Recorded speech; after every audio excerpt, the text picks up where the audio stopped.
Cek cek cek mic.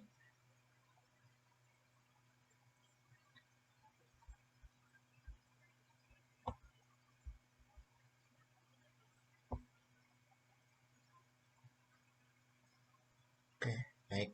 Selamat siang. Assalamualaikum warahmatullahi wabarakatuh. Waalaikumsalam warahmatullahi wabarakatuh. Waalaikumsalam Selamat warahmatullahi siang, Pak. Selamat siang, Pak.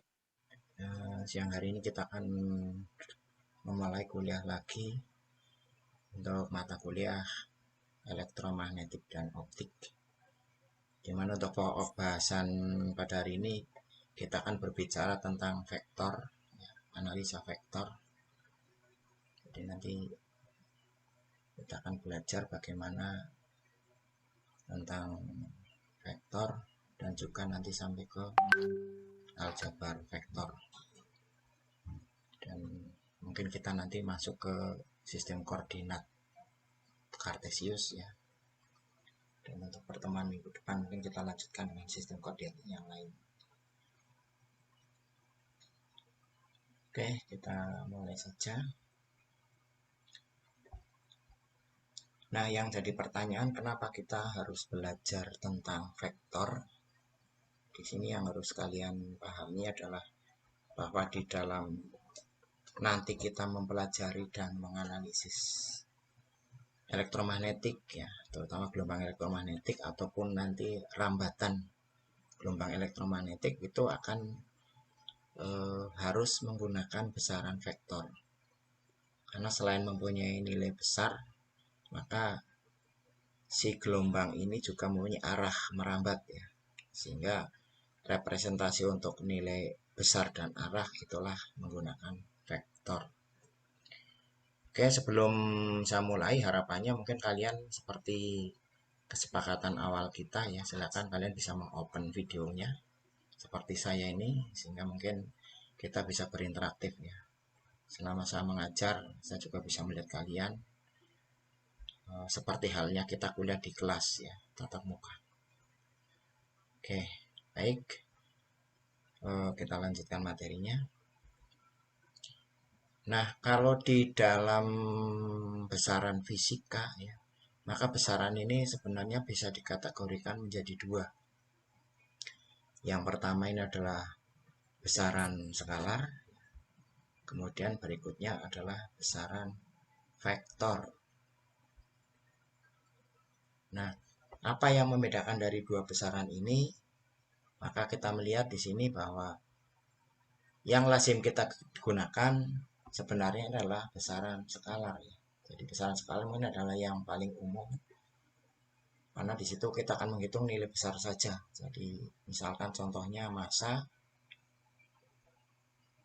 volume, temperatur, dan besar energi itu biasanya dinyatakan dengan nilai besaran. Nah, berbeda halnya dengan yang kedua di sini besaran vektor. Selain dia mempunyai nilai besar, maka mempunyai arah. Jadi contohnya untuk vektor di sini nanti ada gaya, kecepatan, percepatan, kemudian juga rambatan gelombang elektromagnetik ya. Itu juga di situ mempunyai arah. Mungkin juga medan listrik ya, medan magnet, medan gravitasi. Itu di situ akan mempunyai arah. Tapi kalau kita berbicara medan ini di dalam skalar, maka contohnya adalah di sini kita melihat energi potensial. Jadi di sini ada medan skalar. Ini besarnya tergantung pada posisinya di dalam ruang. Jadi contohnya misalkan energi potensial ini. Energi potensial yang kita ketahui EP sama dengan adalah mgh. Jadi massa kalikan gravitasi kalikan ketinggian. Nah, arahnya medannya kemana ini terserah ya. Kalau bisa ke atas, bisa ke samping. Tapi kalau kita berbicara medan gravitasi bumi, maka itu vektor. Karena arahnya pasti ke bawah dan menuju ke pusat bumi. Tapi kalau hanya energi potensial saja, ya itu mereka menjadi medan skalar ada di dalam ruangan ya. Kita yakini dalam ruangan walaupun di situ ada G ya, tapi tidak bisa ditentukan arahnya. Nah, kemudian yang berikutnya ini adalah medan vektor. Nah, di dalam medan vektor maka besar dari arahnya ini tergantung pada posisi di dalam ruangan. Jadi contoh misalkan di sini adalah kita melihat gaya ya. Kita melihat gaya di dalam suatu ruangan ya. Jadi di sini akan ada notasi AX, ada notasi AY dan AZ ya. Cuma di sini mungkin AX dan AZ itu menyatakan arah. Sehingga di sini kalau kita melihat vektornya, medan vektor di dalam ruangan itu nanti F akan terdiri dari sekian AX, sekian AY dan sekian AZ. Berarti nilai sekiannya itu adalah menyatakan besarnya, kemudian AX, AY dan AZ itu adalah menyatakan arahnya. Nah, ini akan lebih detail untuk medan vektor ini akan kita pelajari nanti di belakang setelah kita melihat analisis vektor. Itu di dalam bentuk sistem koordinat kotak ya, atau kartesius. Nah, ini nanti kita gunakan juga untuk menganalisis pada saat kita nanti belajar elektromagnetik lebih mendalam lagi.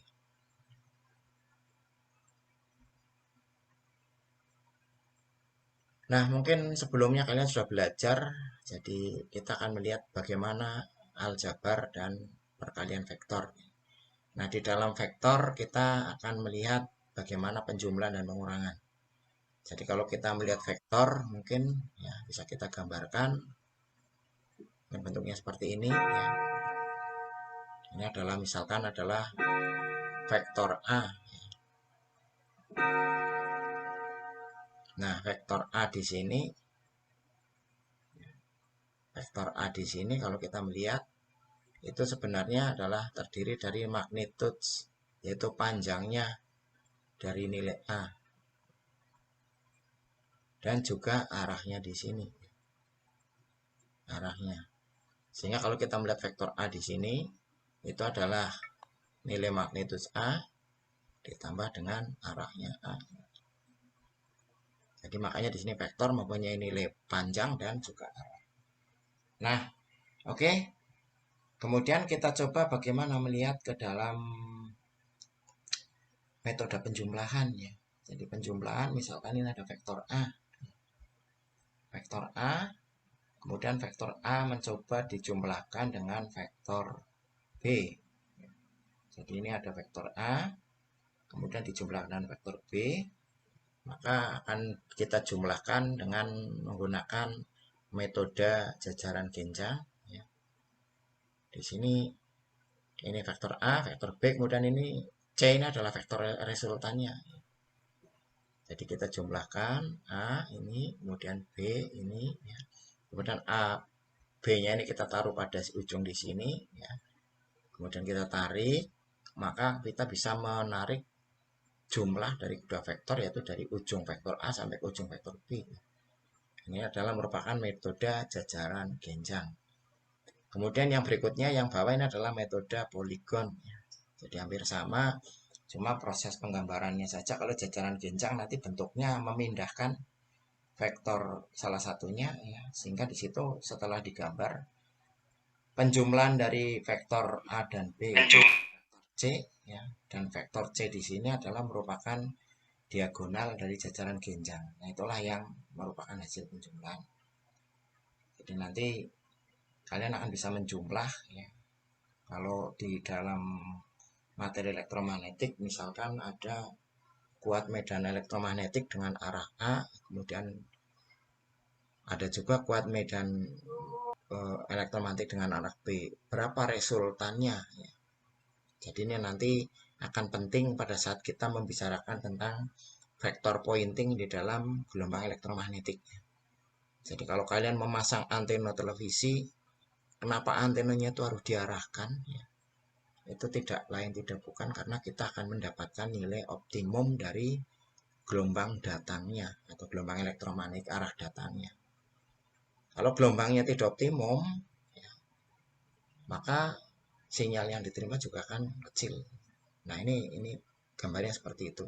Maka nanti akan dijumlahkan ya, besarnya gelombang. Nah, kita kembali ke sini, metode poligon ini sama. Jadi sebenarnya metode poligon hampir sama dengan metode jajaran genjang, cuma langsung dia menjumlahkan antara vektor A dan B-nya. Kemudian dari ujung A sampai ke ujung B ini kita tarik, dan panjangnya ini adalah menyatakan nilai penjumlahan, dan arahnya nanti ditetapkan oleh anak panah daripada panjangnya ini. Nah, itu adalah penjumlahan. Nah, kemudian berikutnya adalah pengurangan. Nah, di dalam pengurangan vektor, jadi kalau vektor A dikurangi vektor B, ya, maka di sini berlaku kaidah bahwa vektor A dikurangi B itu sama dengan sebenarnya adalah vektor A ditambah vektor minus B. Nah, kalau kita melihat minus vektor, maka dia hanya merubah arah. Jadi, misalkan vektor A-nya itu arahnya ke atas, maka minus A pasti akan ke bawah. Bawahnya. Sehingga di sini di dalam kita berbicara kepada pengurangan vektor, taruhlah vektor D ini sebagai resultannya ya, sama dengan A min B, maka akan sama dengan A ditambah minus B. Jadi kalau misalkan vektor A-nya ini ada arahnya masih tetap ke kanan ini, kemudian kalau vektor B-nya tadi arahnya ke atas ya, ke atas serong kanan, maka vektor B-nya ini menjadi ke bawah serong kiri. Nah, setelah kita lukiskan dengan metode poligon, ini adalah vektor A, kemudian ini adalah vektor minus B, maka A ditambah minus B menjadi vektor D. Ya. Jadi ini. Nah, sehingga kita akan mendapatkan di situ, kalau vektor A ditambah B menjadi vektor C, ya, karena dijumlah, maka hasil C-nya itu lebih panjang. Ya. Tapi kalau A dikurang B, maka vektor D resultannya ini adalah lebih pendek daripada vektor resultan yang hasil penjumlahan. Nah, ini gambaran penjumlahan dan pengurangan secara metode jajaran genjang dan metode poligon. Nah, kemudian kita akan melihat bagaimana adalah perkalian vektor. Yang pertama ini adalah perkalian titik atau lazim nanti kita sebut sebagai dot product. Nah, hasil perkalian titik ini nanti akan mendapatkan adalah nilai skalar. Kenapa? Karena hasil perkalian titik di sini nanti akan menjadi suatu perkalian nilai kosinus. Di mana perkalian kosinus di sini itu akan mengakibatkan nilai-nilai vektor satuan atau vektor arahnya itu nanti menjadi 1. Jadi kosinus itu kan kalau sudut yang sejajar besarnya 0 derajat itu adalah menghasilkan nilai 1, sedangkan sudut yang selisih 90 derajat nilainya 0. Sehingga nanti di sini hanya akan didapatkan nilai-nilainya adalah nilai yang sejajar. Jadi AX dengan AX, AY dengan AY, AC dengan AZ.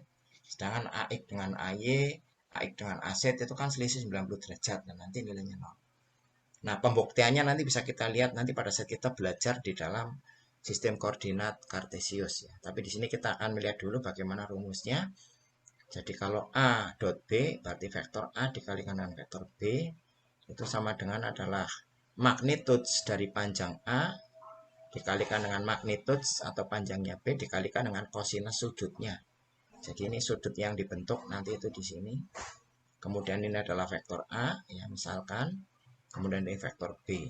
Nah, proyeksi dari A dan B di sinilah ini yang nanti akan menentukan panjang daripada kedua vektor itu.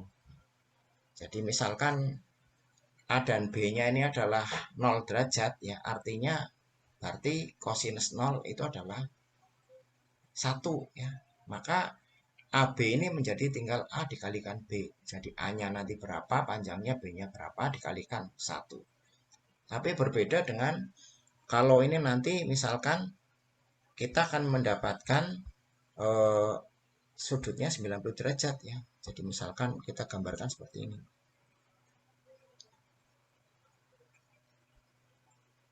Misalnya ini vektor A, kemudian ini vektor B ya.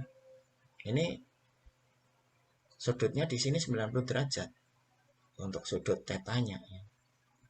Maka sudah barang tentu hasil perkaliannya nanti akan 0.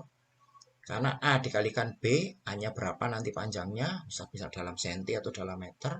B-nya berapa, dikalikan ada hasil, tapi dikalikan kosinus 90 derajat. Ya.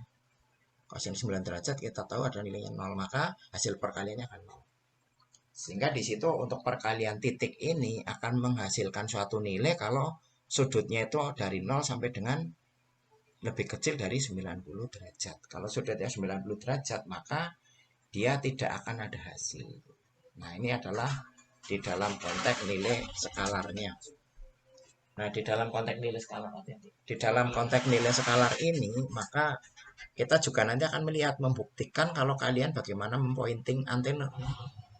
Jadi contoh misalkan pemancar televisi adanya di daerah Ngoro-Ngoro ya. Mungkin kalau yang orang Jogja tahu atau sekitar Jogja ya, itu di Bukit Patuk sana ya. Kemudian posisi rumah kita di Yogyakarta di barat. Nah, kemudian kita memasang antenanya ke utara ya. Apa yang terjadi? Pasti gambar nggak akan keluar. Karena apa? Kalau kita melihat vektornya itu 90 derajat. Maka sinyal yang diterima itu akan sama dengan 0. Nah, itu seperti itu. Nah, kaidah ini nanti kita bisa menghitung sekali lagi kalau kita sudah menerapkan ke dalam sistem koordinat. Tapi di sini yang penting harus kalian pahami dulu. Sehingga di sini yang harus diketahui bahwa perkalian titik hasilnya skalar dan sering disebut biasanya adalah menjadi perkalian kosinus. Karena dia menggunakan kosinus. Jadi nanti kalau kalian mengerjakan soal kemudian menghitung perkalian titik atau dot product, maka hasilnya itu sudah tidak ada nilai vektor. Jadi nilainya adalah sudah skalar murni. Berapa? Skalar murni. Nah, kemudian yang berikutnya adalah perkalian silang. Orang biasanya menyebut sebagai cross product. Nah, hasil perkalian silang ini biasanya adalah masih masih berwujud vektor. Jadi contoh misalkan ini ada vektor A dikalikan silang dengan vektor B, maka hasilnya nanti adalah AB dikalikan dengan sinus sudut theta daripada sinus theta AB dikalikan dengan AN, ini adalah vektor normalnya. Nah, kaidahnya bagaimana? Kalau kita misalkan ada vektor A ini ya, arahnya ini, kemudian ada vektor B arahnya ini, kita kalikan. Maka vektor resultanya itu ya, ini A, ini B, resultanya itu adalah sesuai dengan kaidah sekrup putar kanan. Ingat kalian pernah melihat sekrup? Sekrup itu kalau diputar kanan, maka arahnya itu akan ke bawah. Masuk. Nah, sekrup kalau diputar kiri, maka dia akan lepas arahnya ke atas. Keluar. Nah, arah pergerakan sekrup itu menyatakan vektor resultanya. Ya.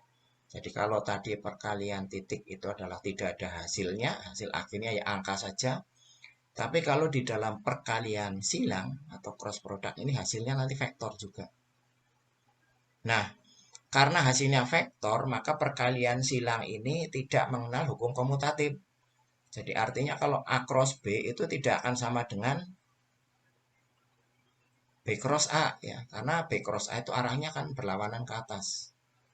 Maka yang berlaku adalah kalau A cross B itu sama dengan adalah minus B cross A. Jadi ini saya menulisnya di sini salah, ini harusnya cross ya, bukan dot. Jadi ini mungkin ini maksudnya cross, jadi minus B ya, cross A. Ini nilai seperti itu. Nah, apa itu AN? Ini adalah vektor satuan yang tegak lurus terhadap bidang vertikalnya atau tegak lurus terhadap bidang yang dibentuk antara vektor A dan B. Jadi nanti kita bisa melihat misalkan kaidah ini ya, seperti tangan kanan ini. Kalau misalkan ibu jari saya ini adalah vektor A, kemudian jari telunjuk saya vektor B, maka jari tengah saya vektor B, maka telunjuk saya ini adalah vektor A ya. Jadi kalian bisa lihat ini. Maka ini akan, kalau ini diputar ke sana, ini akan ke atas, tapi kalau diputar ke sana ini akan ke bawah. Itu seperti itu ya.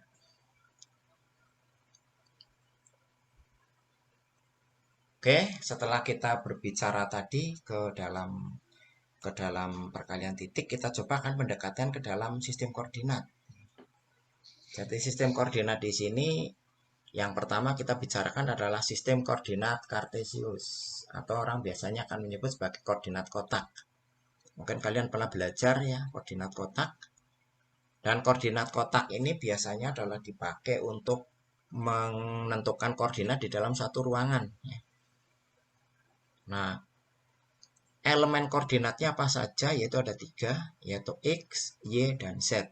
Jadi kalau ini misalnya dalam ruangan, maka X dan Y itu adalah arah-arah yang ada sejajar dengan lantai ruangan ya. Sedangkan Z itu adalah pojokan ruangan. Pojokan ruangan.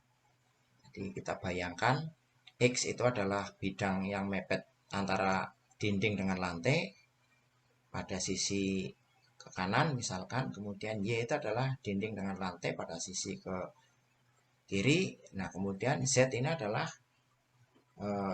bidang yang membentuk dari dinding satu dengan dinding yang lain.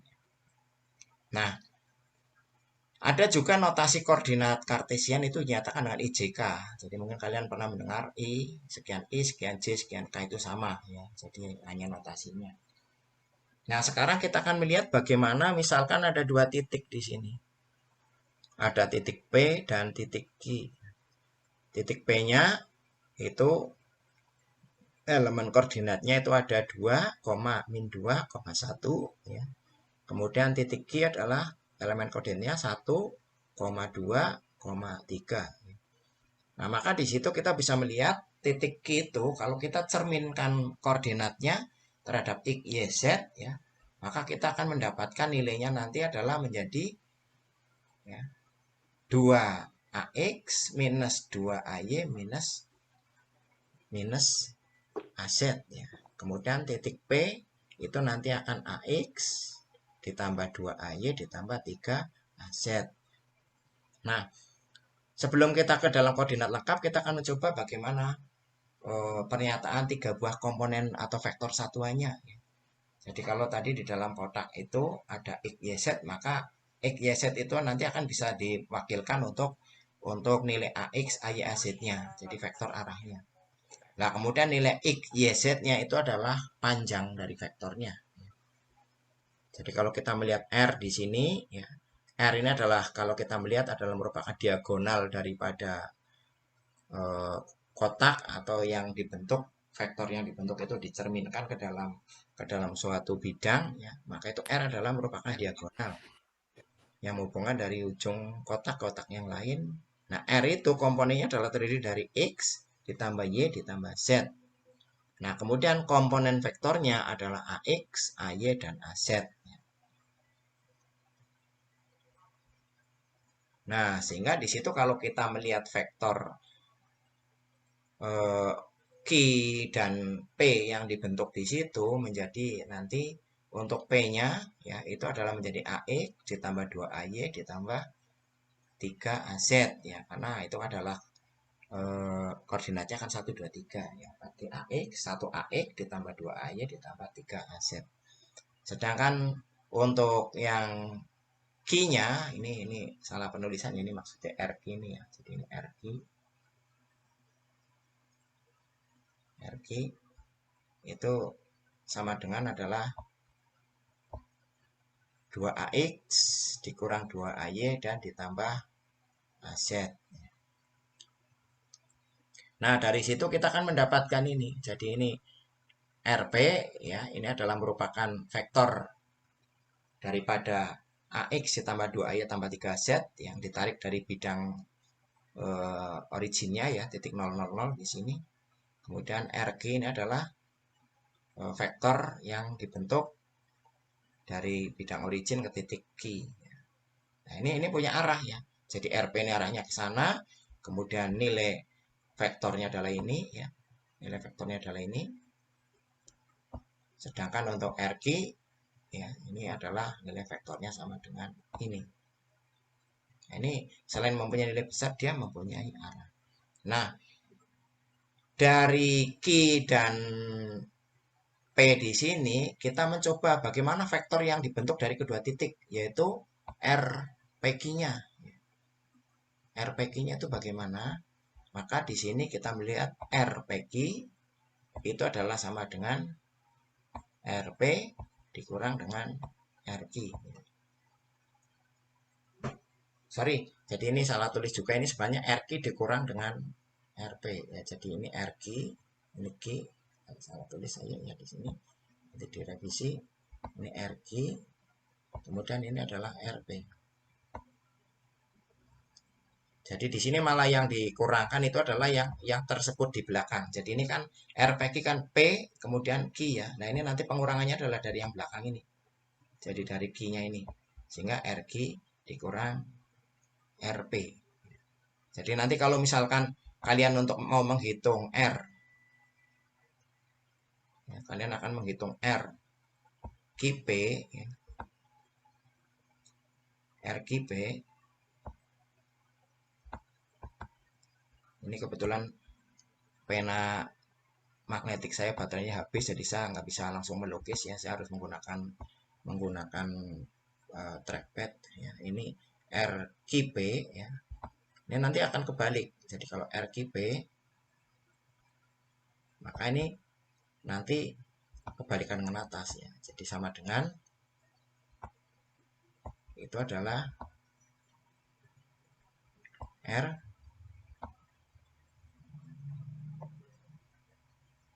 P dikurangi RQ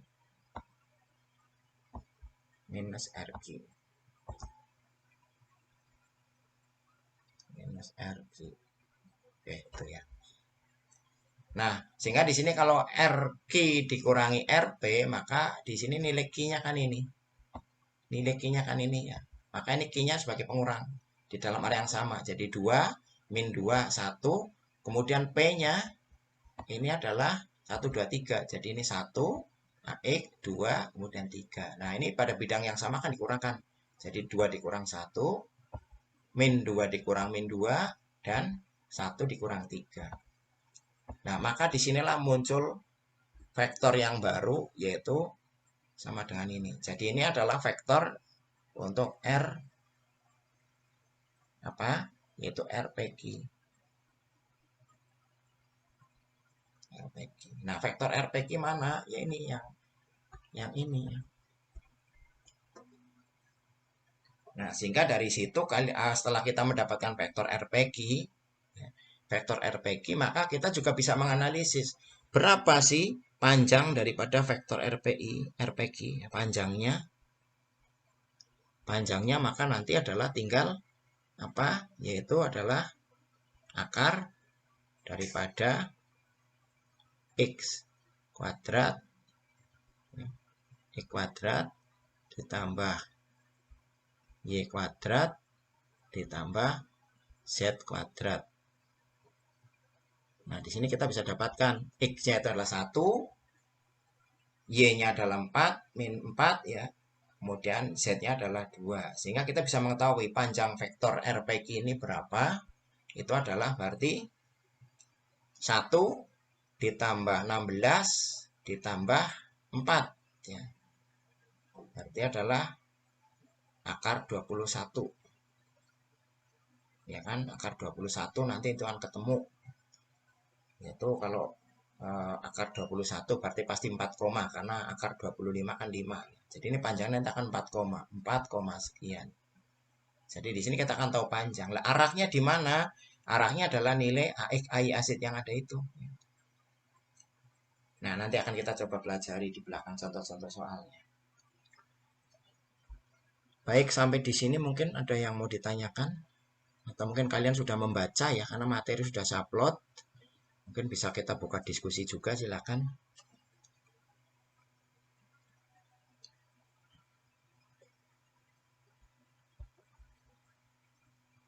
Silakan. Jadi memang jam segini tuh mengantuk ya. Biar nggak mengantuk, makanya sekalian open kamera dan bertanya ya, dari materi ini. Karena nanti, atau mungkin kalian akan menanyakan contoh soal ya, karena saya sudah menampilkan contoh soal di situ. Sudah kalian baca belum itu materinya? Atau jangan-jangan download juga belum ya?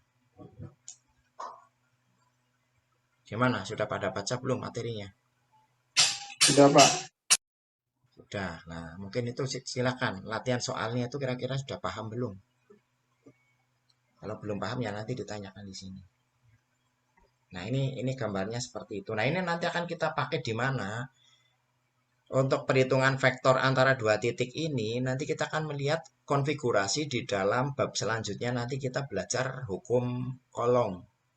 Hukum kolom di situ kita akan melihat. Jadi hukum kolom kan intinya kan kalau ada muatan listrik ya pada jarak tertentu nanti akan ada gaya. Nah, di situ kita akan mengilustrasikan muatan itu nanti akan berada di dalam ruangan titiknya. Jadi nanti titik A dan titik B misalkan, titik A pada posisi ruangan sekian AX, sekian AY, sekian AZ, titik B-nya juga sekian AX, sekian AY, sekian AZ, lah kita akan mencari. Jadi kalau titik A misalkan besarnya adalah misalkan 5 kolom, titik B besarnya misalkan 10 kolom, hitunglah gaya yang timbul ya nanti di bab berikutnya. Nah, kalian kan harus menghitung jarak dulu ya. Karena hukum kolom nanti kan kita akan menghitung ya bahwa besarnya gaya itu adalah Q1 kali Q2 dibagi 4pi epsilon 0 R kuadrat. Nah, kita harus cari R-nya, jaraknya. Nah, cari R ini nanti dengan cara adalah menghitung dengan vektor dua titik ini. Ya. Jadi ini harus kalian pahami betul sebelum kita berbicara ke materi listriknya nanti. Ya. Begitu juga nanti kita mungkin akan berbicara kepada medan listrik ya. Medan listrik, kemudian kita akan menghitung berapa sih kuat medan listrik yang ditimbulkan dari titik yang mempunyai muatan listrik ya, pada jarak sekian ya, itu juga nanti harus menggunakan rumus-rumus vektor ini. Jadi makanya tolong materinya dipahami nanti. Dan juga ada materi tambahan yang saya berikan di link YouTube ya, yang ada di LMS. Mungkin bisa kalian klik, dipelajari juga.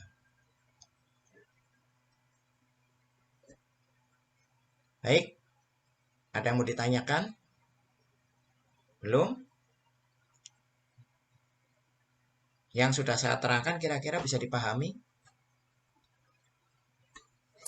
Bisa, Pak. Bisa, oke. Kalau ada yang kurang paham mungkin Bisa. akan nanti langsung interupsi aja ya. Atau mungkin hand raise. Nanti biar kita ulangi lagi. Nah, kita akan melihat bagaimana untuk titik asal ya. Tadi sudah saya jelaskan di depan.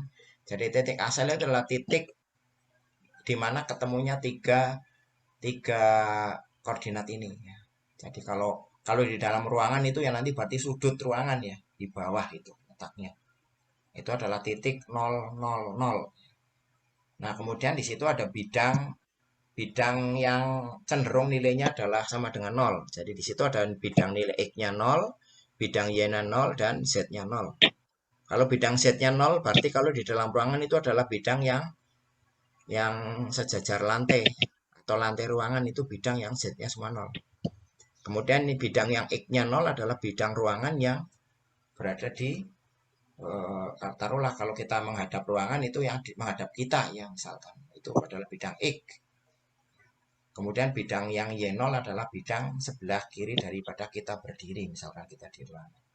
Nah, pada bidang-bidang itu kalau ada titik maka nilainya adalah 0. Jadi kalau yang bidang X 0, kalau titik itu terletak pada bidang itu maka nilai X-nya nggak akan ada nilai. Nah, terletak pada Y, maka Y-nya nggak akan nilai. Begitu juga terletak pada Z. Itu adalah bidang-bidang yang mereka tidak mempunyai nilai. Nah, kemudian kita akan melihat juga di sini bagaimana untuk elemen luas dan elemen volume. Jadi elemen luas itu nanti kita bisa melihat adalah luasan di dalam bidang DY DZ, AX ya, plus minus itu adalah di situ kita bisa melihat DY DZ ya pada bidang sebelah kanan ya. Ini DY DZ. Ini pointer saya kelihatan ya. Bisa lihat pointer saya.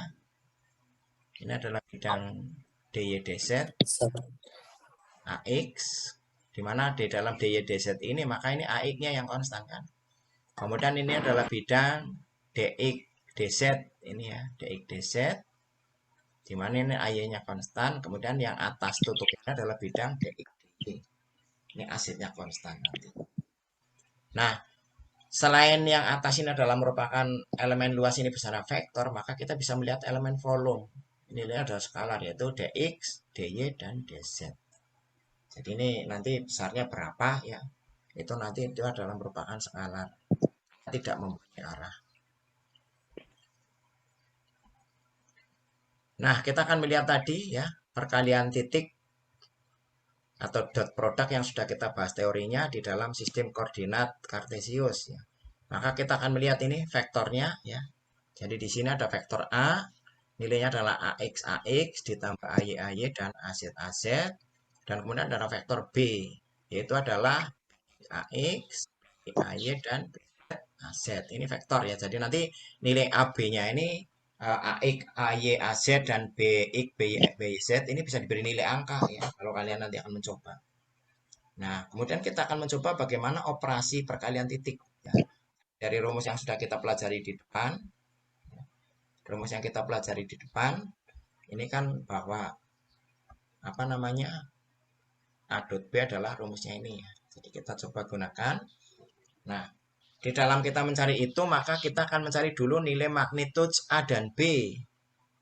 Magnitude A berarti adalah akar daripada AX kuadrat ditambah AY kuadrat tambah AZ kuadrat. Nanti nilainya berapa itu ada angka. Kemudian magnitude B-nya juga sama dengan adalah akar dari BX kuadrat ditambah BY kuadrat ditambah BZ kuadrat. Nah, bagaimana untuk nilai AB-nya atau vektor arah AB-nya itu sama dengan adalah vektor B dikalikan dengan magnitude. Jadi ini untuk mencari arahnya ini adalah dari mana kita hanya merubah posisi vektornya. Karena apa? Kita tahu bahwa vektor B ya. Vektor B itu kan sebenarnya terdiri dari nilai magnitude B dan arahnya ya. Sehingga kalau kita mencari arahnya ya tinggal dibalik aja ya. Arah B-nya ini. Arah vektor B-nya. Jadi ini adalah arah B-nya. Sehingga kalau kita mencari AB ya ini tinggal dirubah itu. Nah, kemudian ini yang tadi sudah saya bilangkan. Jadi di dalam perkalian kosinus nanti kita akan mendapatkan nilai ada dua. Kalau kosinusnya nilai 0 maka dia nilainya adalah optimum yaitu 1. Tapi kalau sudut yang dibentuk itu adalah kosinusnya 90 derajat, maka kosinus 90 derajat itu adalah 0. Nah, di sini kita bisa melihat nilai yang sudutnya adalah 0 ya. Itu adalah AX dikalikan AX, AY dikalikan AY, AZ dikalikan AZ. Sehingga di sini AX dikalikan AX1, AY dikalikan AY1 dan AZ dikalikan AZ1. Tapi sebaliknya yang sudutnya 90 derajat, AX kali AY ya. Kemudian AY kali AX ini juga sama sudutnya apa 90 derajat maka hasilnya 0. AX kali AZ atau sama dengan AZ kali AX ini juga 90 derajat sudutnya 0. Kemudian AY kali AZ sama dengan AZ kali AY ini 90 derajat sudah 0. Nah, sehingga apa? Di sini di dalam perkalian ini maka kita akan mendapatkan nilainya hasilnya itu adalah AX dikalikan dengan vektor A dikalikan vektor B itu menjadi tinggal kita mengalihkan nilai-nilai yang apa namanya yang searah ya. Nilai yang searah. Jadi nanti kalau di soal misalnya kita berikan AX-nya itu nilainya berapa angkanya, AY-nya berapa, AZ-nya berapa, kemudian BX-nya berapa, BY-nya berapa, BZ-nya berapa, maka kalian akan bisa menghitung nilainya ini. Nilainya akan dihitung. Dan hasil ini ternyata adalah merupakan besaran skalar.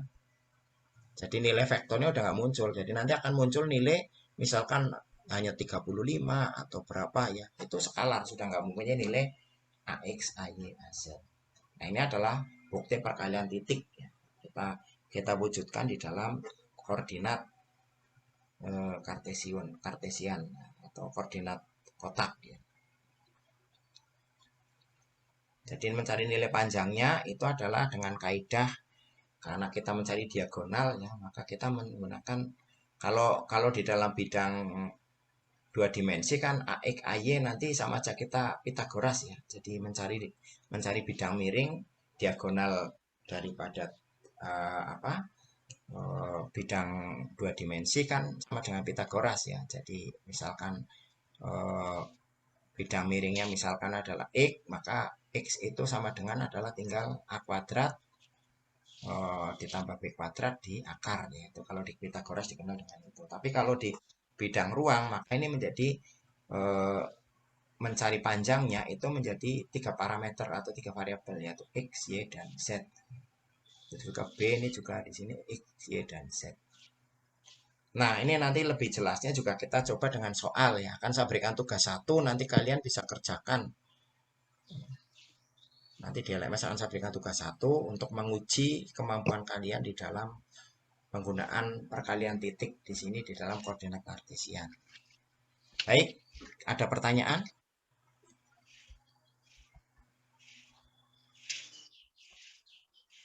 Kan? Belum ada, Pak. Belum ada. Oke, kalau belum ada kita lanjutkan. Ini contoh proyeksinya misalkan ya ini. Oke, kemudian kita coba langsung ada contoh ya. Jadi ini ada contoh 1. Itu sudah kita berikan di dalam latihan ya, materi. Kalian bisa melihat di situ. Jadi diketahui ada 3 buah titik ABC ya. Nah, kalian akan mencari di sini RAB berarti itu adalah vektor yang menghubungkan titik A dan B, kemudian RAC adalah vektor yang menghubungkan titik A dan C, kemudian kita cari, karena RAB dan RAC itu kan sudah skalaar ya nanti ya, nilainya setelah dikalikan hasil akhirnya. Nah, kita buktikan nanti AB itu adalah apa, RAB itu adalah berarti sama dengan RB dikurangi RA ya. R jari-jari kecil tadi rumus yang depan, kemudian RAC berarti adalah RC dikurangi RA. Nah, setelah itu kita mencari berapa besarnya sudut antara RAB dan RAC. Nah, kemudian kita cari juga proyeksi vektornya ya, antara RAB dan RAC. Nah, di sini kita bisa melihat ya, RAB berarti ini adalah RA RB dikurangi RA, maka hasilnya ini langsung kita dapatkan hasil akhirnya adalah ini ya. Jadi nanti kalian bisa coba hitung sendiri benar enggak. Dan RAC berarti adalah RC ya. Jadi ini adalah RC dikurangi dengan RA ya. Ini adalah A. Maka hasilnya ini. Yang anu. Nah, setelah kita mendapatkan hasil itu, maka kita akan menghitung bagaimana RAB dikalikan secara titik dengan RAC. Maka ini pada bidang-bidang yang searah kita kalikan ya. Jadi 1, ini karena AX ini ya, nilai AX ini dikalikan dengan -4. Kemudian berikutnya yang AY yaitu -7 dikalikan -2, dan yang AZ adalah +5 dikalikan. Nah, ini hasil totalnya ini itu sama dengan adalah 20. Jadi ini buktinya hasilnya ini karena perkalian titik ini adalah skalaar ya.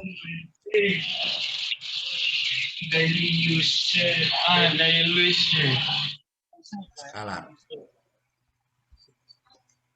Nah, setelah kita mendapatkan itu, kita mencari berapa sih magnitude vektor RAB. Nah, karena RAB kita udah tahu ini, maka tinggal kita masukkan nilainya. Ya, AX-nya 1, kemudian AY-nya -7 kuadrat menjadi 49, kemudian AZ-nya 5 kuadrat 25. Sehingga ini setelah kita hitung akar daripada 1 ditambah 49 ditambah 25, ini adalah sama dengan 8,66. Ini adalah panjang RAB-nya. Nah, untuk mencari panjang RAC-nya sama ya. Jadi di situ nanti -4 kuadrat 16 ditambah -2 kuadrat 4 ditambah +2 kuadrat 4 ya. Kemudian di akar ya, jadi nanti akar 24 berarti 4,895. Nah, ini setelah RAB dan RAC dapat nilainya, kita bisa mencari sudut antara RAB dengan RAC. Ini bisa kita nyatakan sebagai misalkan adalah sudut tetanya. Nah, sudut theta itu diperoleh adalah kita kembali ke rumus awal tadi menghitungnya, karena bahwa RAB dikalikan RAC tidak lain itu adalah merupakan sama dengan ya RAB magnitudo dikalikan RAC magnitudo dikalikan kosinus. Sehingga di sini kalau mendapatnya ini adalah tinggal kita turunkan rumusnya. Nah, kita mendapatkan tadi nilai RAB kali RAC ini adalah 20 ini ya. Kemudian panjang magnitudo RAB dan RAC adalah 8,66 dikalikan dengan 4,89. Sehingga di sini kita mendapatkan kosinus tetanya itu adalah 0,471. Nah, karena kosinus theta 0,41 kita bisa hitung berapa arkosnya. Nah, arkosnya ternyata sudut yang dibentuk adalah sama dengan 61,9. Jadi kalau kita menggambar nanti berarti sudutnya misalkan kita sudah melukis, nanti kita bisa gambar 61,9 seperti apa misalkan. Ini mungkin kurang pas ya ini. Nah, ini nanti kita akan mendapatkan ini adalah merupakan RAB ya. Kemudian ini adalah RAC ya. Ya, saya nggak bisa menggambarkan ini. Pena saya baterainya habis. Ini mungkin hanya ini aja yang penting kalian tahu ini. Nah, setelah kita mengetahui sudutnya, kita akan mencari adalah nilai AC-nya. Nah, nilai AC itu adalah berarti vektor arah antara titik RAC dengan magnitudo RAC.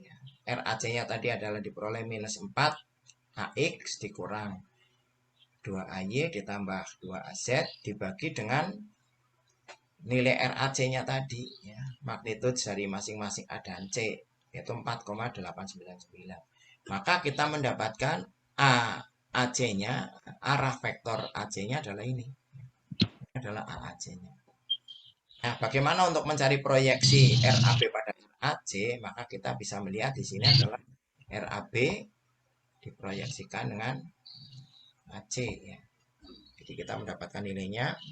Nilainya sudah ada, kemudian RAB-nya ini adalah 1 minus 7 kemudian 5 ya dikalikan dengan nilai AC-nya tadi yang ini ya.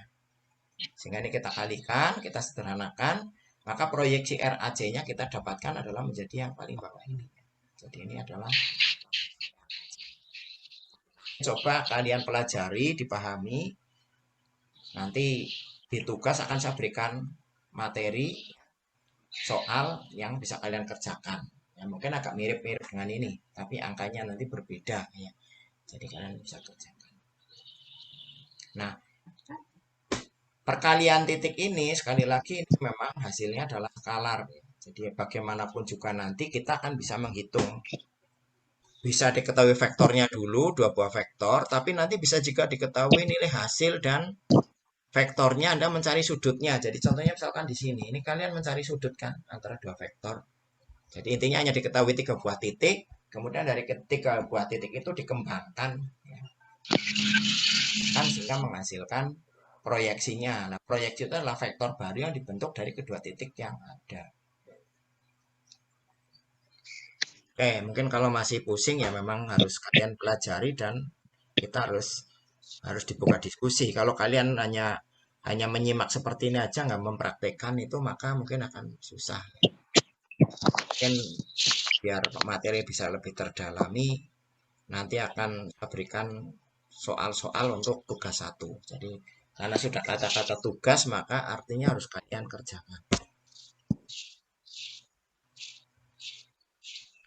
Nah, tadi adalah perkalian titik, kemudian kita akan melihat perkalian silang atau cross product tapi di dalam kartesian.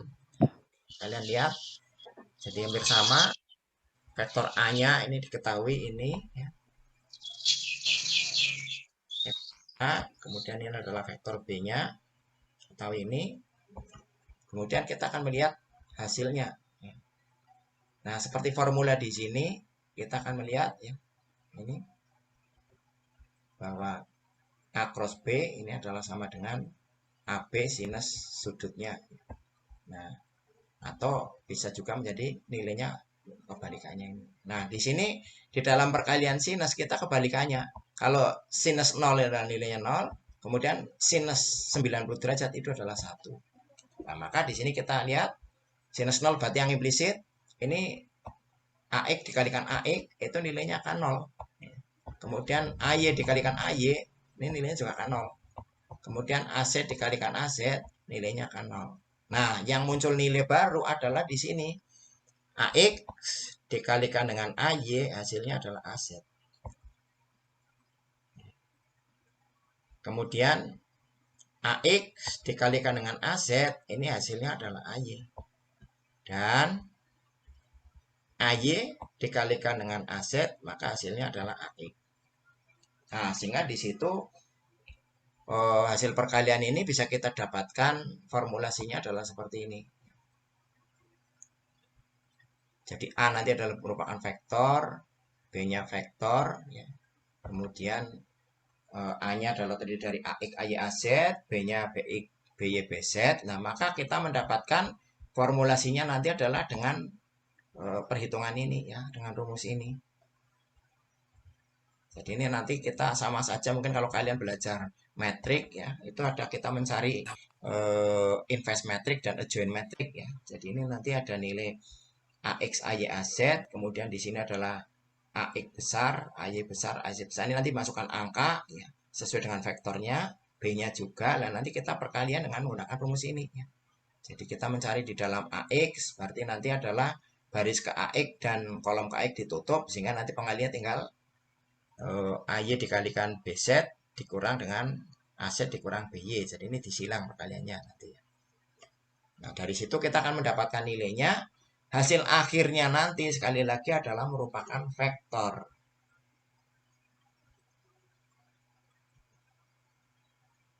Nah, misalkan kita melihat contoh ini, ya.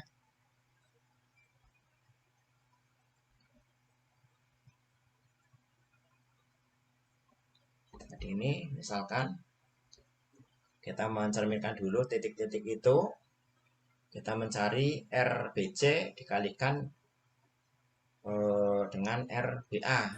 Jadi itu ada titik A, berarti nilainya adalah 2AX minus 5AY plus AZ. Kemudian vektor B-nya adalah minus 3AX ditambah 2AY ditambah 4AZ. Dan C-nya itu adalah hanya 3AY ditambah 4AZ. Di situ kita akan bisa menghitung bagaimana nilai RAB-nya, ya ini bisa kita dapatkan tadi, ya setelah kita dapatkan AB-nya titiknya, berarti adalah B dikurang A, nanti ketemu, ya. Kemudian ketemu arahnya, ya, dan ini.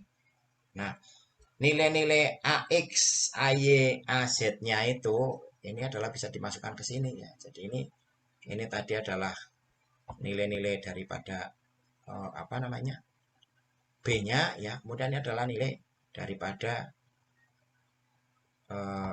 vektor anunya, ya, apa namanya, vektor AX, AY, AZ-nya, ya. Jadi kalau kita kembali ke sini, bentar. Nah, ini adalah nilai AX, AY, AZ-nya ini setelah kita ketahui dari tadi menghitung anunya, apa namanya, menghitung vektornya. Oke, jadi ini. Nah, di situ bisa kita dapatkan nilainya, ya. Ini berarti adalah 1, karena ini kita mencari AX, berarti ini baris ke AX dan kolom ke AX ditutup, sehingga tinggal 1 min 3, min 7, min 3. Nah, ini kita kalikan diagonal, 1 dikalikan min 3 dikurang min 3 dikurang min 7, maka hasilnya adalah minus 24 AX, ya. Kemudian yang AY juga sama, ya. 3 dikalikan min 3 dikurang min 3 kalikan 5, maka hasilnya adalah min 6 AY. Dan yang AZ adalah 3 dikalikan dengan min 7 dikurang 1 kalikan 5, maka ketemunya adalah minus 26 AZ. Minus 26 AZ. Nah, dari situ nanti kita akan bisa melihat, hasil akhirnya ini adalah merupakan nilai vektor.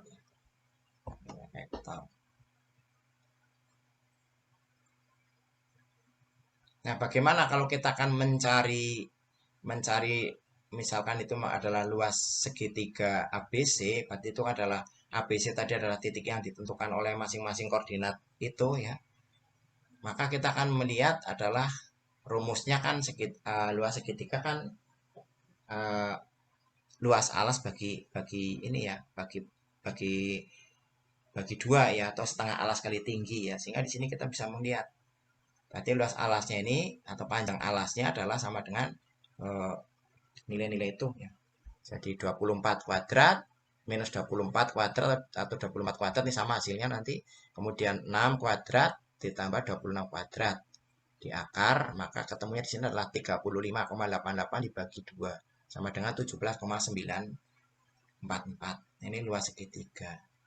Kemudian vektor satuannya bagaimana? Itu tinggal nanti AN-nya adalah vektor hasil tadi perkalian antara RBC dengan RBA ya. Kemudian dibagi dengan magnitude-nya yaitu 35 tadi, 88.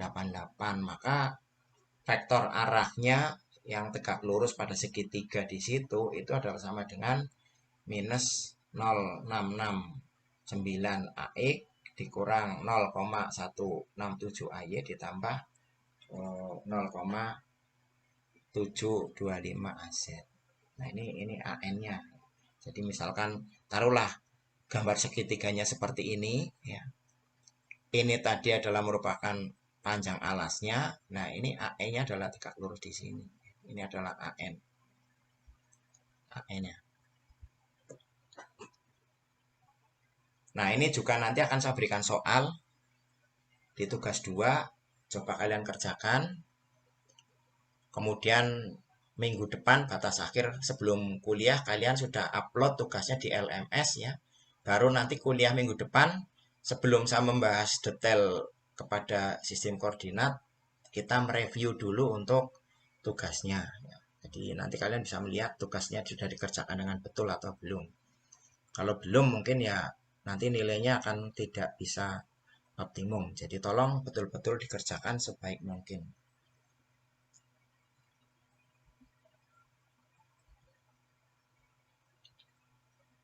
Oke, jadi tadi itu adalah kita melihat ke dalam sistem koordinat kartesius atau kotak. Nah, sekarang ada koordinat yang lain yaitu koordinat silinder.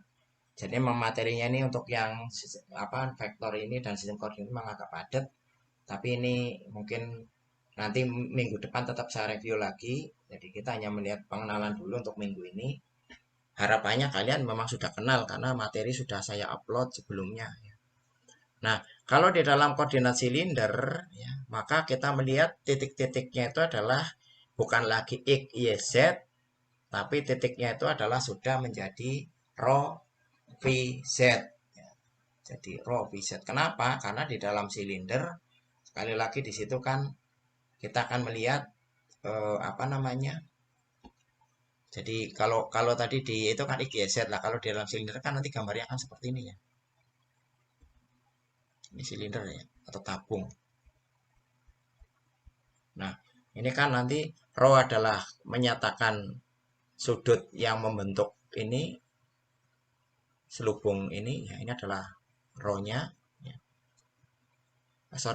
Yang selubung ini adalah V-nya ya. Kemudian bidang lingkaran yang membentuk sudut melingkar ini adalah jari-jarinya adalah rho-nya. Kemudian Z-nya ini adalah tinggi tabungnya. Z-nya adalah tinggi tabungnya. Sehingga di dalam koordinat silinder atau tabung itu elemennya adalah rho V Z. Kalau tadi yang awal di dalam koordinat kartesian itu adalah X, Y, Z. Nah, bagaimana kalau kita mau melihat transformasi dari kedua sistem koordinat itu ya? Maka kita dengan menggunakan persamaan ini ya. Jadi kalau dari silinder kartesian, silinder sendiri ada nilainya merupakan X, Y, Z. Sedangkan kartesian adalah X, Y, Z. Kalau dibawa ke silinder, maka di situ menjadi X-nya adalah menjadi rho cosinus V, Y-nya adalah rho sinus V, dan Z-nya adalah sama dengan Z. Sedangkan kalau kita membawa dari kartesian ke silinder, maka kita akan mencari rho VZ dengan komponen yang sudah adalah X, Y, Z. Nah, ini kita mendapatkan rho-nya, ternyata itu adalah ini. Jadi X kuadrat tambah Y kuadrat di akar. Kemudian V-nya ini adalah ternyata arkes tangan dari Y per X. Ya. Kemudian Z-nya adalah sama dengan Z. Jadi sama. Sehingga di sini kita akan bisa mendapatkan. Jadi misalkan kalian diberikan koordinat kartesian, kemudian kalian akan mencari nilai silindernya, tidak tinggal dengan persamaan ini. Jadi contoh misalkan Saya sudah punya nilai X, Y, Z, kemudian mencari nilai silinder, maka tinggal dicari situ ya. Rho-nya ke bagaimana? Rho-nya tinggal akar dari X kuadrat tambah Y kuadrat. Nanti ketemu nilai rho berapa. Sudut V-nya berapa? Nah, tinggal arus kanan dari Y dibagi X. Ya. Kemudian Z-nya sama. Ya. Kalau Z-nya ketemu 10 ya di Kartesian 10, di silinder pun akan 10. Ya. Karena tidak ada perubahan. Nah ini adalah transformasinya. Nah mungkin ini ada contoh soal 3 ya. Jadi kita mengetahui misalkan ada 2 titik ini nih. Jadi ada titik A, ini adalah 2,3, minus 1. Ini kalau kita melihat titik A ini kan berarti koordinat apa? Koordinat X, Y, Z kan? Jadi 2AX, 3AY, minus 1AZ. Tapi kalau kita melihat ke dalam titik B, ini sudah koordinatnya koordinat silinder. Karena 4-nya ini adalah 4AR, kemudian minus 50-nya ini adalah AV, dan 2-nya ini adalah AZ. Nah, kalau kita kemudian ditugaskan untuk menghitung jarak dari A kan ke B, ini kan kita nggak bisa menghitung langsung. Karena apa? Dua titik mau ada koordinat berbeda. Maka harus dibawa ke dalam koordinat yang sama. Misalkan apakah mau dibawa ke Kartesian semua atau ke silinder semua. Tinggal dicari yang mudah mana. Nah, di dalam kasus ini kita coba untuk menentukan jarak dari titik A dan ke B, maka titik B ini kita nyatakan dulu dalam Kartesian. Maka caranya adalah kita transformasikan dulu. Jadi kita yang B kita coba bawa ke X, Y, Z. Sementara di situ sudah ada nilai rho, V, dan Z-nya. Nah, rho-nya berapa? Rho-nya ternyata di situ adalah sama dengan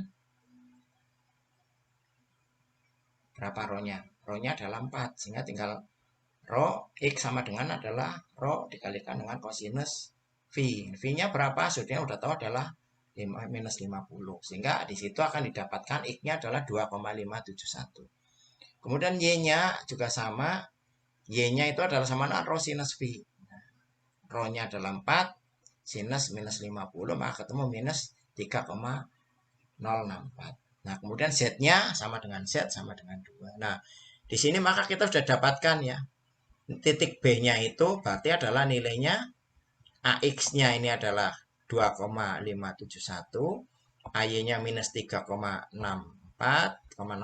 kemudian AZ-nya ini adalah 2. Nah, dari situ maka kita bisa menghitung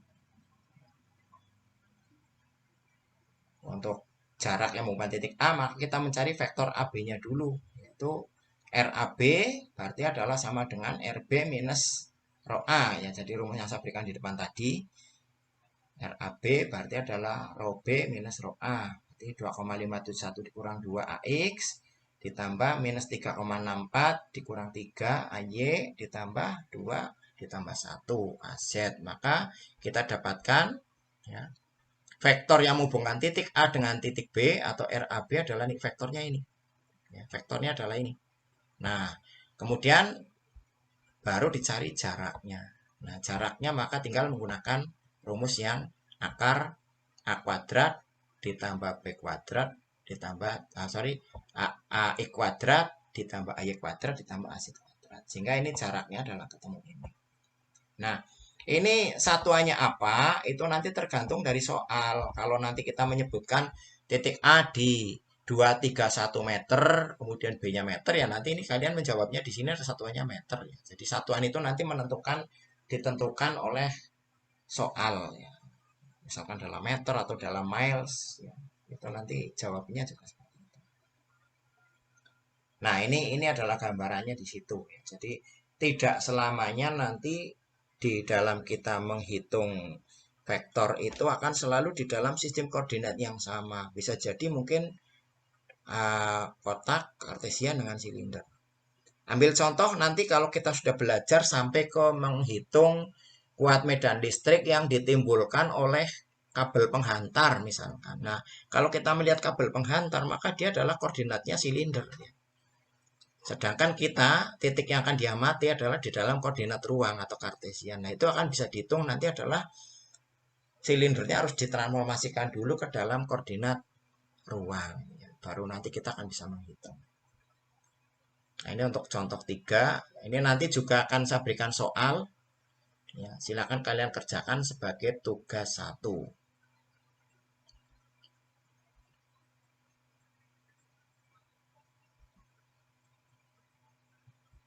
Nah, kemudian bagaimana kalau kita melihat vektor-vektor yang dinyatakan dengan 3 buah komponen?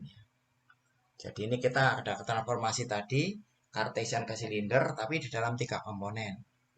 Maka di sini kalau di dalam silinder Cartesian tadi adalah AX, AY, AZ, maka di sini adalah menjadi vektor satuannya menjadi arrow AV, AZ. Jadi kalau kita melihat vektor A, ya, melihat vektor A ini tapi di dalam silinder, maka akan seperti ini. Jadi arrow AV, AZ, ya.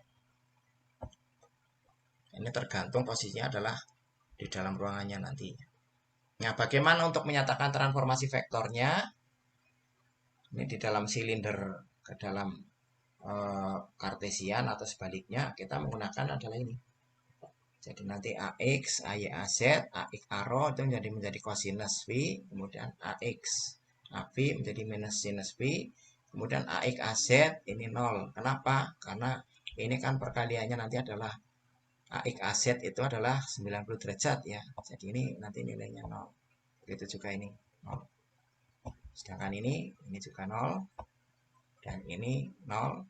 Tapi kalau AZ karena dia adalah implisit maka nilainya adalah 1. Nah, transformasi ini bagaimana? Kita bisa melihat nanti dalam bidang horizontal, ya, misalkan kita mencari nilai AX maka nilainya adalah cosinus V arrow dikurang dengan sin V AV. Jadi ini kalau kita melihat AX ini kan nanti adalah ini ya, ini dengan ini. Kemudian AY ya nanti juga akan sama. AY adalah sinus V arrow dengan sinus V AV ya.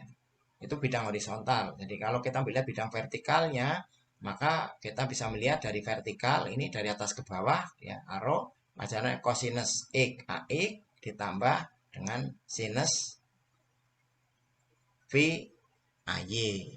Nah, kemudian yang ini asetnya kan karena nilainya 0 dikalikan 0 ya 0. Sama saja ini yang bidang horizontal. Ini karena 0 juga hasilnya menjadi 0.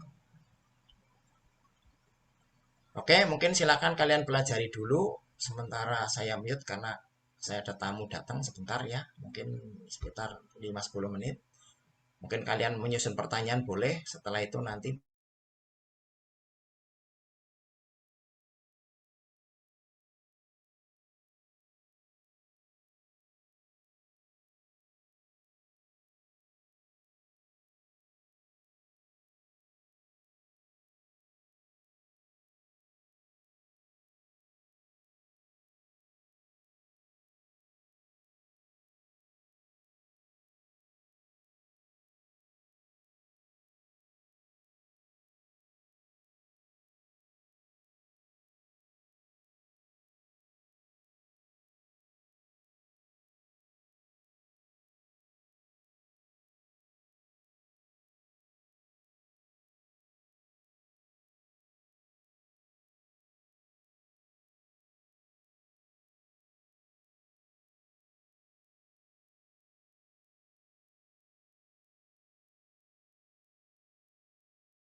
Oke, baik, kita lanjutkan.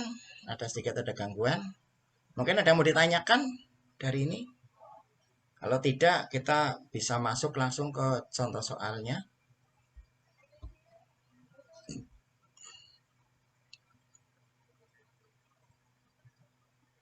Jadi ini contoh soal 4. Ini akan menggambarkan kita mengetahui mempunyai misalkan ada satu vektor R yang nilainya dalam 4AX dikurang 2AY dikurang 4AZ dalam koordinat silinder. Ya, ini berarti 2, 3, 5. Nah, ini kalau kita melihat, maka kita di sini adalah harus mencari mentransformasikan nilai R. Ya, ini dalam koordinat silinder dan berada pada titik A ini.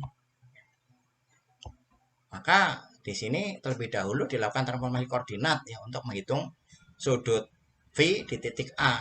Ya, sudut V di titik A kan kita akan melihat. Jadi di sini sudut P-nya berapa ya. Nah, maka di sini kita bisa melihat karena kita sudah mempunyai nilai X, Y, Z ya. X-nya adalah 4, Y-nya min 2, Z-nya adalah min 4, maka kita mendapatkan untuk sudut V-nya adalah arcus tangan dari Y per X. Berarti arcus tangan dari 3/2. Maka sudut V-nya kita dapatkan adalah sama dengan 56,3. Oke, kemudian dari situ kita akan mencari nilai-nilainya ya, yang sudah ditransformasikan.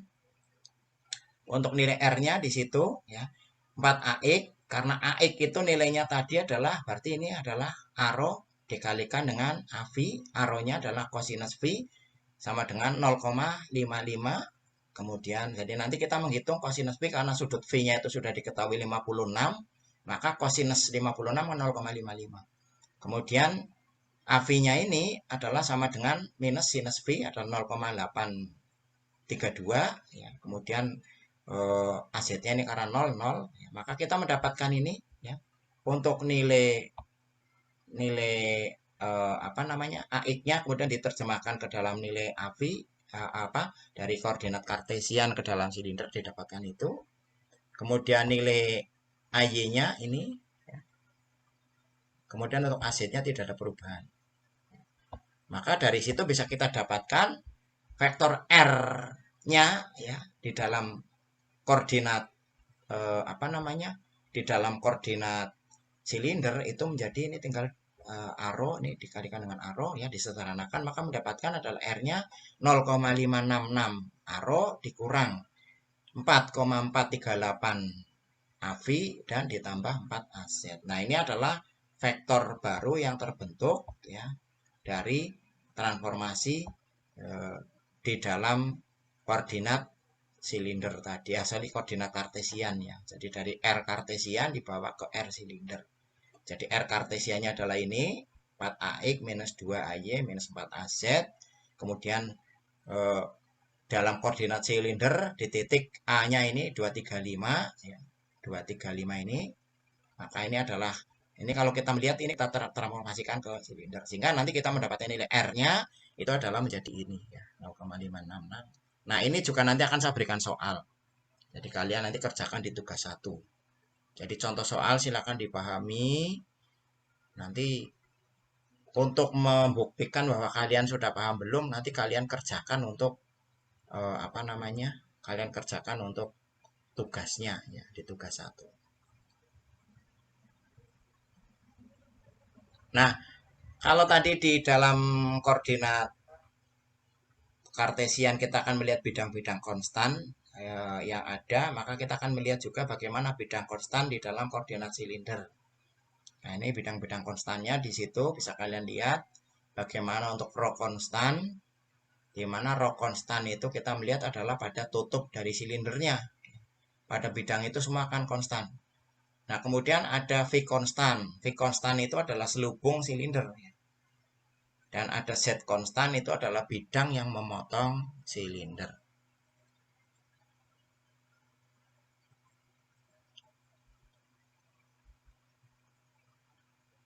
Nah, kemudian elemen luas vektornya bagaimana? Kita akan melihat di sini ya, baik itu yang luas secara vektor dan elemen volumenya itu adalah seperti ini.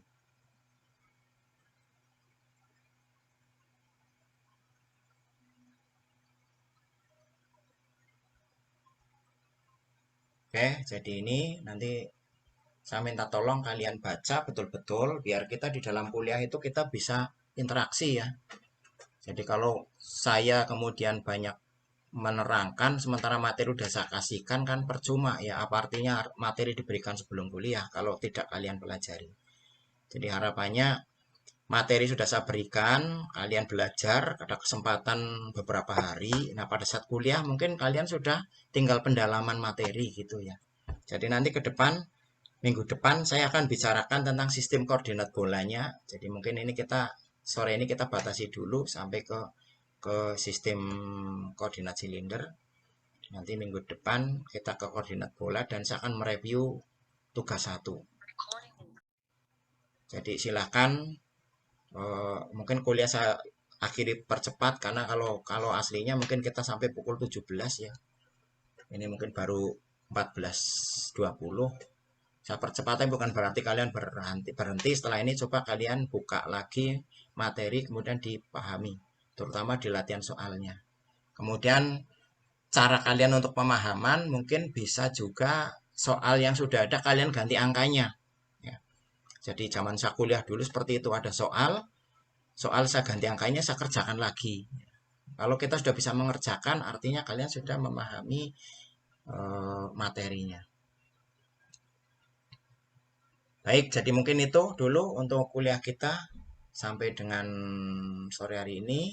Ya. Kita lanjutkan nanti minggu depan. Saya minta kalian betul-betul pahami, pelajari, terutama nanti koordinat bola ini ya yang belum kita bahas. Minggu depan agenda kita adalah melanjutkan sistem koordinat. Kemudian saya akan mereview dari soal yang saya berikan. Jadi tolong nanti tugas 1 betul-betul dikerjakan dan kalian upload tugasnya di LMS. Karena kalau tidak kalian upload di LMS nanti saya nggak bisa memberikan penilaian. Baik, ada lagi yang mau ditanyakan mungkin sebelum saya akhiri? Saya, Pak. Oke, silakan Surya. Untuk minggu depan itu offline apa online, Pak? Minggu depan nanti kita melihat. Jadi kalau di kampus sudah diizinkan untuk offline, nanti kita masuk kelas. Ya. Jadi nanti kan kita kuliah hari Kamis. Nanti hari Rabu saya memfikkan dulu. Ya. Tapi saya usahakan nanti walaupun kita di kelas, kita juga akan mengisi dengan online. Karena offline itu kan yang 1 jam ya. Jadi mungkin 1 jam nanti kita bisa di kelas kalau memang sudah diizinkan untuk offline. Tapi tetap saya akan mengisi juga di online-nya ya. Karena elektromagnetik kan ada 3 SKS. Kita kuliah 150 menit. Sementara yang diizinkan di kelas kalau nanti sudah diizinkan itu kan baru 1 jam 50 menit. Berarti materi nggak mungkin akan bisa tercapai. Ya gitu ya Surya. Ya, Pak. Kalau boleh tahu ini semua sudah di Jogja belum ini? Sudah, Pak. Bagian Sudah, besar Pak. sudah, Bagian Pak. besar di Jogja. Bagian besar Ada yang sudah belum, ya. Pak. Jadi mungkin kalau yang belum ya segera nanti mungkin adaptasi segera ke Jogja ya. Karena selama ini kan kita kuliah, mungkin kalian begitu kuliah di April belum pernah lihat kelas ya. Jadi nanti kita nikmati kuliah di kelas dengan suasana kelas ya, kita dengan menggunakan LCD kemudian dengan suasana kelas yang ber-AC ya. Mungkin kalian nanti bisa menikmati seperti apa gitu ya. Karena selama ini online hanya lewat daring saja. Jadi itu mungkin ya yang kita sampaikan, kepastiannya karena kita kuliah hari Kamis mungkin di hari Rabunya.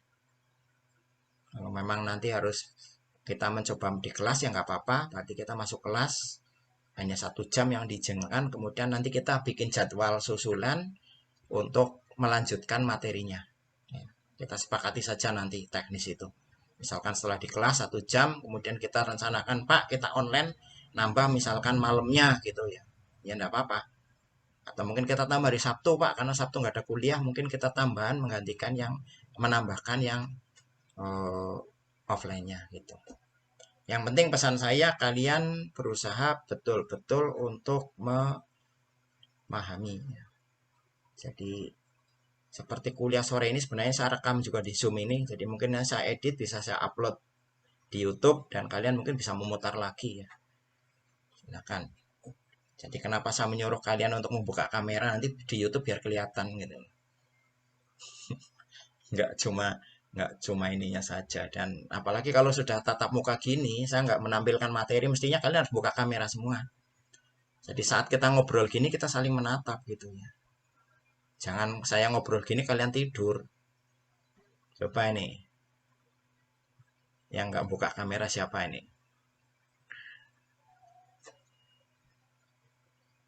Rizal, Semeon, Bayu belum buka kamera, Josa. Silakan kalian buka kamera, sekalian mau saya screenshot nanti untuk bukti perkuliahan. Lutfi, Josa, kameranya dibuka. Belum mandi nggak apa-apa, nggak ketahuan kok. Semeon, Josa, mana Josa kameranya? Nah, gitu kan. Ntar, siap, kalian action ya. 3, 2. Hanika pasang nggak kelihatan mukanya, cuma jidatnya atas aja yang kelihatan. Oke, nah gitu. Oke, siap. 3, 2, 1. Oke, ya sudah sambil. Kemudian untuk presensi, saya kirimkan aja linknya ya. Presensi untuk kuliah. Sebentar, silakan kalian bisa langsung presensi. Saya kirimkan di Zoom pada chat. Silakan kalian bisa presensi. Terus jangan lupa presensi juga di LMS. Oke, itu untuk presensinya sudah saya kirim di chat. Kalian bisa presensi. Baik, saya kira itu untuk kuliah kita di sore hari ini. Nanti sampai ketemu di minggu depan ya, hari Kamis. Baik itu mau offline atau online, nanti kita melihat perkembangan dari kampus ya. Kalau edarannya sudah diizinkan untuk offline 1 jam, mungkin nanti hari Rabu bisa kita umumkan di grup ya. Harapan saya yang belum di Jogja mungkin bisa segera ke Jogja ya, biar kita bisa hari pertama offline bisa ketemu nanti di dalam kelas. Baik, silakan kalian presensi. Oke, sudah langsung masuk beberapa orang, tapi ada yang belum. Yasid belum, Oding belum, Lutfi belum, Utsman belum, Ahmad Taufik belum, Martin belum, Tegar belum. Ya, jadi ini mungkin segera presensi silakan. Surya belum, Muhammad, Iswi Sidik belum. Yang lain sudah ya. Jadi kemudian juga di LMS tolong kalian juga presensi. Terus bagi yang belum bisa masuk ke LMS mungkin segera beritahu saya, mungkin perlu di-enroll ulang atau seperti apa ya. Sehingga nanti apa namanya? Nggak berlarut-larut kalian ketinggalan.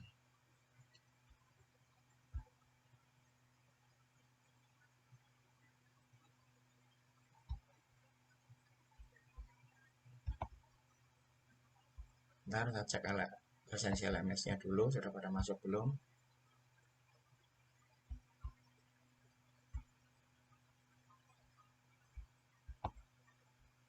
Oke, LMS sudah masuk, tapi beberapa belum masuk ya. Kemudian saya harapkan juga dari kalian itu ada beberapa yang kalau saya amati sampai dengan kuliah kedua itu belum pernah mengakses LMS. Jadi contoh misalkan Cosa ini sampai hari ini belum pernah membuka LMS. Ini gimana nih Cosa? Karena saya belum bisa Pak, saya kelas karyawan Pak. Oke, kalau memang kelas karyawan nggak masalah, cuma mungkin coba emailnya di WA-kan lagi ke saya, biar nanti kita cek. Iya Pak. Karena ini emailnya ini sama yang masuk ke saya itu Yulianto Tosonosa 8. Ini bener nggak ini?